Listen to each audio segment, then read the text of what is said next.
It took the Trump administration to put this guy in jail and keep him in jail, where Gavin Newsom's California released him. No man or woman should be released from jail after they've shot up a building or shot up anything. What's going on, everybody? Thank you all for joining me today. If you haven't already, please make sure you hit the like button, subscribe to the channel if you're new to the channel, and most importantly, please make sure that you're following me on Telegram at CD Media Group to help circumvent social media censorship and shadow banning. And with the introduction out of the way, let's get into today's news. And today we have to head on over to California. And why are we going to California? Because I want to take a moment to speak on my governor here, Gavin Newsom.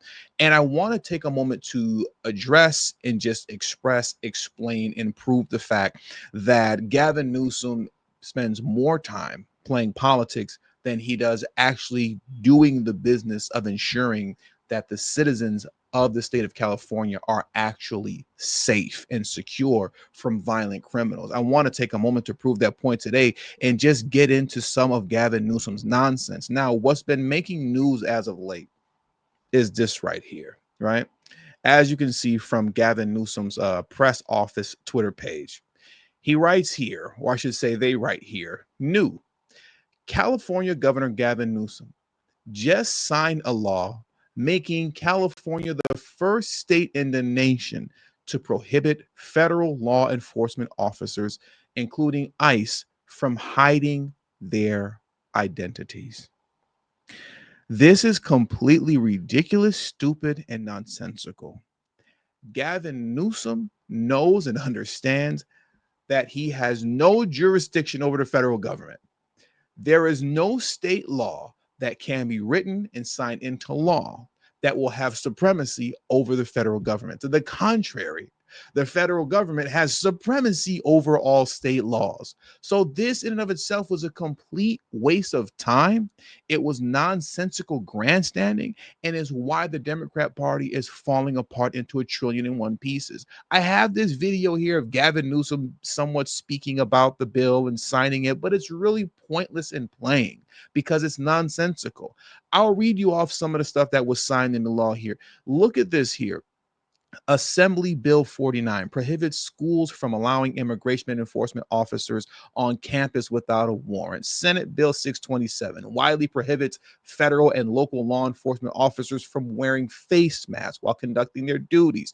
Senate Bill 805 requires that law enforcement officers identify themselves while conducting their duties, with some exceptions. Senate Bill 81 prohibits immigration enforcement from entering restricted areas of a health facility without a judicial warrant or court order. And finally, Senate Bill 98 requires schools and higher education institutions to send community notifications when immigration enforcement is on campus, and prohibits immigration enforcement from entering certain areas without a judicial warrant or court order. The reason I wanted to read those off to you is because I want you to understand that these aren't executive orders.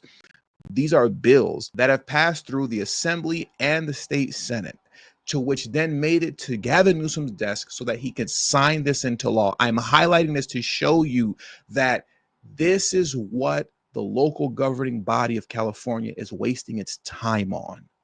They're wasting its time on bills that they know will have absolutely no effect on the federal government at all whatsoever, but then turn around and put out stupid tweets like this to their constituents as if they're doing something when they're not. And then when the federal officials, right, or federal agents like ICE don't comply with the state laws, because they don't have to, because the federal government has supremacy over the state. But when they don't comply, then they turn around and repackage that and say, hey, look, we passed these laws that the federal government isn't adhering to. Oh my God, look at how tyrannical and fascist this is. But it's nonsense. It was nonsense from the jump. And I want to take a moment to play this video clip for you guys of, I believe his name is Bill Asaley, where he's going to speak on how this is all ridiculous. So let's get into that clip next. One of the things he's asking for is for them to be able to identify themselves. You see the markings on the vest and the IDs on the vest. I guess my question is, though, with all the political posturing, is this even enforceable? No, and I want to be very clear about that. The state of California has no jurisdiction over the federal government. If Gavin Newsom wants to regulate federal agents, he's got to win a federal election. But the state of California does not have the power to regulate us, and I've directed our agencies to disregard this silly bill that he just signed. Yeah, so what happens here then? Local law enforcement try to do something? I know that's not going to be something that they're going to want to do. They have a badge just like the feds do. Yeah, I don't think there's going to be any attempt to enforce this criminally. I think what the governor might do is he might file a lawsuit. He might run to a judge to try to get some sort of order. But we're very confident the state of California does not and cannot have jurisdiction. If you had every state trying to regulate the federal government, you would have complete chaos. That's not how the system was set up. And so this is silly. You know what this is about? This is to inflame the public. They have this narrative that people are out there being kidnapped. It's not true. They're federal agents. They're acting under federal law. And if he doesn't like it, he should change the law. And once again, like Saley said, you're just trying to inflame the public. That's all you're trying to do, which creates a hostile environment that leads to people getting assassinated when you're engaging in foolishness and nonsense like this. And once again, you know, this is a guy that wants to become president of the United States. He's engaging in political grandstanding that he knows accomplishes nothing and means nothing. Meanwhile, and I want to get back to Bill Saley's, we have nonsense like this going on in California. Look at this tweet here that he put up a couple of days ago. Welcome to California, where someone can commit attempted murder and be back on the streets the same day. Federal law enforcement must be more active than ever in California to keep our communities safe. And he's 100% correct about that. Now, what is he talking about? Well, this is what he's speaking about here. Just in, authorities confirm the suspect accused of shooting into the lobby of the ABC affiliate in Sacramento has been released from jail after posting bond. Law enforcement officials are not releasing his mugshot. Yes, a lunatic shot up an ABC affiliate station down in Sacramento. I believe it's ABC 10, if I remember correctly. And he was just released on bond. And it wasn't an abandoned building. Obviously, there were people in the lobby. He just didn't hit anybody. But he was released. He was released. And going back to what Bill Saley said, the federal law enforcement must be more active than ever in California to keep our communities safe. That's exactly what happened, because the FBI stepped in and arrested this man, and now he's in federal custody, right? They were able to find a law that they could use against this guy to bring him into custody on a federal level, where here out in California, he was just released. And I want to get into that right now. Let's take a look at this here. To a developing story, the man accused of opening fire at a Sacramento news station, ABC 10, has been arrested by the FBI after posting bail for his initial arrest. KCRA3's Aaron Heftuins is live now from the federal courthouse, where the suspect will appear before a judge tomorrow afternoon. Aaron, good morning. Good morning, Leticia. Yes, after posting bail and being released, the FBI has now rearrested 64-year-old Anibal Hernandez Santana. Now, he was arrested for violating federal statute 47 USC 333, which has to do with the interference to radio communications of a station that are licensed by the government. Hernandez Santana is the suspect in the shooting that led to an investigation at ABC 10 along Broadway in Sacramento. On Friday, police were called to the building in response to shots fired from outside. When they arrived, 3 bullet holes could be seen in the window of the building's lobby. And despite the building being occupied, no one was hurt. That's when the investigation began.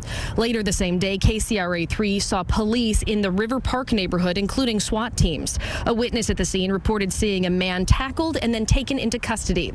Hernandez Santana was booked on 3 felony charges, facing assault with a deadly weapon, discharge of a firearm in a negligent manner, and discharge of firearms at an inhabited building. Hernandez Santana was held on a $200,000 bail and was released earlier on Saturday. But he was once again taken into custody and now arrested by the FBI. Now here's the penalty for the charge that the federal government arrested him on.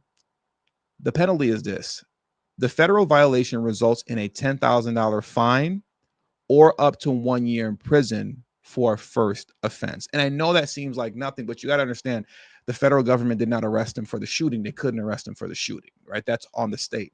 They were able to arrest him on a technicality concerning, the federal statute that we read earlier, which is only up to 1 year in prison if you're a first time offender. The real charges are here on the state level, where once again, he was charged with assault with a deadly weapon, shooting into an occupied building, and negligent discharge of a firearm. Like, these are the real charges where he should be sitting down in prison for a very long time for, if found guilty. But we all know this is California, so even if found guilty of all these crimes and charges, he'll most likely just get community service, right? Because once again, this is Gavin Newsom's California. They'll give him some sort of community service, and stuff like that. He'll be cleaning up the freeways out here in California as opposed to doing jail time, just so he can commit more crimes. Because once again, this is California. Now, going back to the federal government, though, shout out to the feds, because as I scroll down here to the bottom of this article, as you can see here, the new jail documents note that Hernandez Santana is on a federal hold and is ineligible for bail. So he's going to be sitting in jail for a while. So we at least have that. Right. We at least have that up until he goes to court and gets found guilty. He'll be in jail for the remainder of that time. And then once he gets found guilty, we'll see if he gets that 1 year in prison. Once again, though, this is all what's happening on a federal level. And I just want to highlight and bring this section and segment of the video to a close, is that it took the Trump administration to put this guy in jail and keep him in jail, where Gavin Newsom's California released him. No man or woman should be released from jail after they've shot up a building or shot up anything, unless you're firing your gun in self-defense. If you're just out here just pop, pop, pop, pop, pop, shooting for whatever the reason you're shooting, lock them up and throw away the key until their court date. And then we'll see whether or not you get found guilty or innocent. But you don't need to go anywhere, bro. You don't need to sit down for a moment and think about what you did and figure out how you're going to beat this case. That's what should happen. And when you're operating with common sense, that makes all the sense in the world. When you're not operating with common sense, what you get is California and more crime. Now, check this out here, speaking about California crime, because once again, while Gavin Newsom is wasting time signing nonsense bills into law that he knows has no jurisdiction over the federal government, you have, of all people, the Mexico national soccer team getting robbed here in California. Okay, the Mexican national soccer team got robbed here when they came to California. Check this clip out here. This is ridiculous. A high-profile break-in in Oakland. We're learning the Mexican national soccer team was robbed yesterday. Telemundo has confirmed with the team it happened in the parking lot of their downtown hotel where they're staying. The team says the thieves broke into their truck and stole balls, flags, cones, and shirts. We did reach out to Oakland police tonight, but they're not available for comment. Mexico plays Japan in a friendly match this coming Saturday at the Oakland Coliseum. They got the Mexican soccer team for the balls, the soccer balls and jerseys and cones and all type of equipment. And, meanwhile, once again, Gavin Newsom is just playing games and being stupid. Look at this here. Now, that was kind of funny to me, even though it sucks. Nobody wants to be robbed and have their stuff stolen. But now check this out here. On a more serious note, we have a woman in Rosemead, California, who seemingly was randomly attacked by a man with a crowbar for no reason. She claimed that she doesn't know who the guy is and why he did what he did. He chased her down inside of a restaurant and beat her with a crowbar. Now, YouTube manual reviewer, don't worry. At the moment where the guy picks up the crowbar and starts to hit her, it will be blurred out. So don't worry, I'm not going to show it. If you want to see it without it being blurred out, you're going to have to actually go to like the KTLA YouTube channel. I'm not going to play it here. So let's get into this clip next as we bring this video to a close. Police are looking for a suspect who violently beat a woman with a crowbar inside of a restaurant in Rosemead. A warning, the video is tough to watch. The suspect is seen repeatedly hitting the woman who fell to the ground. The LA County Sheriff's Department says the suspect was following a woman in the parking lot outside of the Sweetheart dessert shop. She ran into the shop for safety after the attack, and the suspect took off. The woman was taken to the hospital in unknown condition. The victim told investigators she does not know her attacker. Welcome to California. Welcome to California. I mean, once again, while Newsom is playing politics, American citizens are being robbed. Not even American citizens, even the Mexican national team are being robbed. You know, people are randomly being targeted and assaulted by people that they don't know. And Newsom is out here playing politics, trying to become president of the United States, signing nonsense laws that will have no effect on the federal government. This is the guy that wants to be president. He will put us all in danger, the entire country in danger, if he becomes president of the United States. And I think we do not want that. And I'm going to end this video with this here on a somewhat, it's not, I don't know if it's humorous or whatever, but I do want to get this out, you know. If you've been following this channel for, you know, any length of period of time now, you guys all know my favorite place, you know, and I'm going to say this much concerning this situation here, where this guy came in with a crowbar and beat this woman. You know where this would have never happened at? Some of you already know. Type it and put it in the comment section if you already know what I'm going to say. Put it in the comment section. A lot of you already know where I'm going with this. This would have never happened in Texas. Never in a million years. Never in a million years. Let me explain something to you. If that happened in Texas, everybody in that restaurant would have stood up and the Second Amendment would have been in full effect. Okay. That guy would have not got out of there. Okay. Forget about being arrested and, you know, the victim not knowing our attacker. No, she might not have known the attacker, but the victim would have been caught in that moment because he would have been stopped right there where he stood. So shout out to Texas. Shout out to you guys and all of you who are watching this video now. With all that being said, that does it for today's news. So I want to thank you guys for joining me today. Please hit the like button on your way out. Subscribe to the channel if you're new to the channel. Share this video on your social media platforms, and do not forget to follow me on Telegram at TD Media Group. The link to my Telegram is in the description box below and pinned in the comment section as well. Thank you all for your time. Until the next video, peace and have a great afternoon.